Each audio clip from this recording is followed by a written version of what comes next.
investor asing kembali melakukan aksi jual beser-beseran di pasar saham Indonesia sepanjang sepekan terakhir. Total net foreign sale mencapai 2,95 triliun rupiah dengan saham bank-bank besar menjadi sasaran utama. PT Bank Rakyat Indonesia atau BBRI mencatat nilai jual bersih terbesar disusul BBCA dan BMRI sejak awal tahun 2026.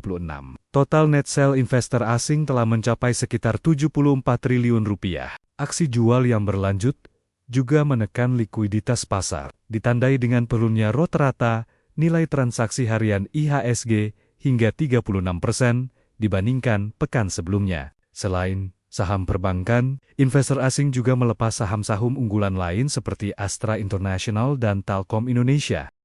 Meski indeks harga saham gabungan atau IHSG ditutup melemah tipis pada perdagangan sepekan 29 Juni hingga 3 Juli 2026, sejumlah saham justru mencatat kenaikan yang luar biasa. Bahkan, ada emiten yang melesat lebih dari 70% hanya dalam waktu sepekan. Lantas, saham apa saja yang berhasil menjadi bintang di Bursa Efek Indonesia dan menarik perhatian para investor? Daftar top gainers pekan ini dipimpin oleh PT Trust Finance Indonesia Tbk, Trust, yang melonjak 71,43%, disusul PT Wahana Intervolt Nusantara Tbk, KOKO, dengan kenaikan 70,59%, serta PT Estika Tata Tiara Tbk, BIF, yang menguat 55,73%. Selain itu, saham KOKA, ASPI, RMKO, PADI, HOPE, IELS, dan CSMI juga mencatat penguatan signifikan. Di sisi lain, BI mencatat kapitalisasi pasar turun tipis menjadi 10.287 triliun rupiah, sementara rata-rata volume dan nilai transaksi harian juga mengalami penurunan sepanjang pekan tersebut. Pemirsa, Zionis Israel membunuh 4 anggota Hamas dan menghancurkan tempat peluncuran roket milik anggota Hamas di Gaza, Palestina.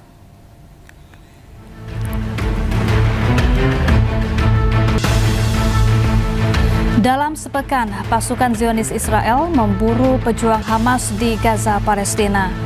Pada serangan baru ini, Israel membunuh 4 anggota Hamas yang memiliki rencana penyerangan ke tentara Zionis Israel di Gaza. Pasukan Zionis Israel akan terus melakukan serangan jika Hamas terus melakukan ancaman terhadap pasukan Israel di Gaza.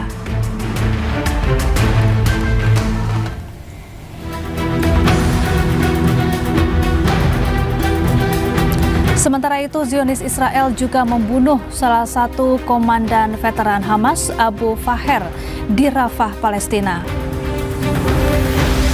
Israel mengklaim Abu Faher baru-baru ini bekerja merekrut anggota Hamas baru dan membangun kembali kemampuan batalion untuk melancarkan serangan terhadap pasukan Israel. Sebelumnya, Abu Faher bertugas di divisi pasokan kelompok Hamas dan perlengkapan senjata ke jalur Gaza untuk melawan Zionis Israel.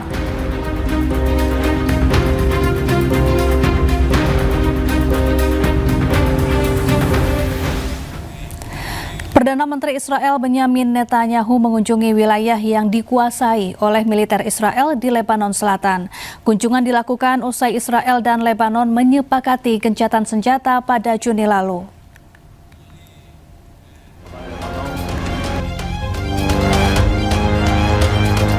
Perdana Menteri Israel Benyamin Netanyahu melakukan kunjungan pertamanya ke wilayah yang dikuasai oleh tentara Israel di Lebanon Selatan. Ia berkunjung bersama Menteri Pertahanan Israel Katz dan Wakil Kepala Staf Mayor Jenderal Tamir Yadai. Mereka mendapatkan penjelasan terkait aktivitas di sektor tersebut dari Komandan Brigade di lapangan. Komandan Brigade juga menjelaskan terkait demonstrasi amunisi dan senjata inovatif untuk menghadapi ancaman drone. ואומרים גם לאיראן וגם לחיזבאללה, לכו מכאן, אין לכם מה לעשות כאן.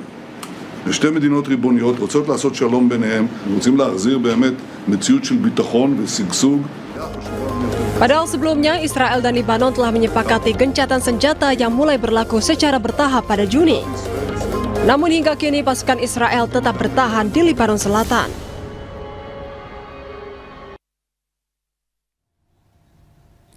Seribu hari perang menghancurkan Gaza, ribuan warga Palestina kini hidup dalam keputusasaan di tengah reruntuhan.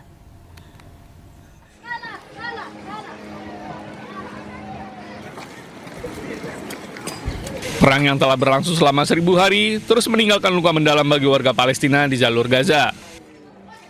Ratusan pengungsi yang berlindung di Universitas Islam Kota Gaza menyampaikan seruan putus asa kepada dunia internasional. Mereka mengaku setiap hari harus berjuang untuk mendapatkan keamanan, makanan, air bersih, dan kebutuhan dasar lainnya. Bagi banyak keluarga, kehancuran akibat perang ini menjadi bagian dari kehidupan sehari-hari. Harapan agar konflik segera berakhir semakin memudar seiring berlanjutnya pertempuran. Sejumlah pengungsi menggambarkan Gaza sebagai wilayah yang kehilangan rasa aman, kehidupan normal, dan fasilitas dasar yang dibutuhkan untuk bertahan hidup. صار لها الحين 1000 يوم واعتقادي أنا أنها مش هتقف هتستمر ويمكن تستمر كمان قد اللي راح لأن أنت شايف اليهود اليوم بتزيد اغتيالات حصار بتضايق على الناس طلبات جديدة ما فيش شيء يعني بوادر خير انك تقول ها بدأت. Di tengah kondisi yang terus memburuk, warga Palestina kembali menjurukan agar komunitas internasional segera mengambil langkah nyata untuk memperluas akses bantuan kemanusiaan dan meringankan penderitaan jutaan warga sipil yang terdampak konflik. Zionis Israel membunuh 4 anggota Hamas dan menghancurkan tempat peluncuran roket milik anggota Hamas di Gaza, Palestina.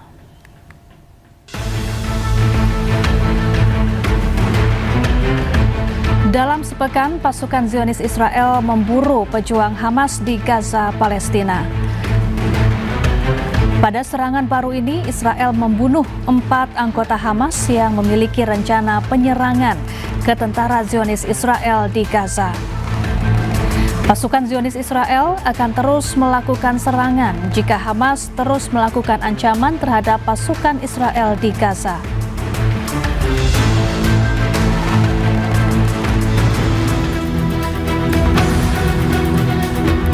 Sementara itu, Zionis Israel juga membunuh salah satu komandan veteran Hamas, Abu Faher, di Rafah, Palestina. Israel mengklaim Abu Faher baru-baru ini bekerja merekrut anggota Hamas baru dan membangun kembali kemampuan batalion untuk melancarkan serangan terhadap pasukan Israel.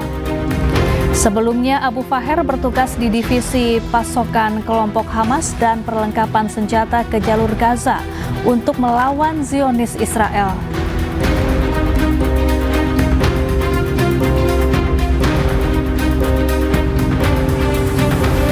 Sementara itu, di tengah sorotan masyarakat dunia, Iran menegaskan tidak akan mundur dari Selat Hormuz. Kapal-kapal bisa lintasi Selat Hormuz tanpa biaya selama 60 hari ke depan. به راحتی این کار دیگه انجام شده هیچ اتفاقی هم خلاف اون از بعد از اون شب دیگه تا الان هیچ ممانعتی برای این کار انجام نشده ما از روزی که در حقیقت محاصره رو برداشتیم تا امروز بیش از 40 میلیون بشکه نفت صادر کردیم خب شما نگاه کنید این در مقابل توی چند روزی که من میگم شاید کمتر از 10-12 روز دیگه. Sementara itu, kapal milik Pertamina yang sempat tertahan di Selat Hormuz satu persatu telah meninggalkan Selat Hormuz. Kini tersisa 1 kapal yang masih tertahan di selat tersebut. Nah, itu namanya Gamsunoro Pertamina. Dan begitupun dengan kapal-kapal yang lain. Kapal Gamsunoro milik Pertamina berhasil melintasi Selat Hormuz. Kapal-kapal tipe tanker. Dan keberhasilan ini menjadi kabar menggembirakan di tengah gejolak harga minyak dunia akibat penutupan Selat Hormuz. Ini Gamsunoro, tapi kalau Pertamina Pride belum buat cek lagi di mana. Berdasarkan informasi sementara, seluruh kapal Gamsunoro dalam keadaan sehat. Meski 1 kapal berhasil melintas, namun kapal Pertamina Pride masih tertahan dan menunggu izin melintas. Perlabu jangkar di sini itu. Rencana pelayaran menuju kilang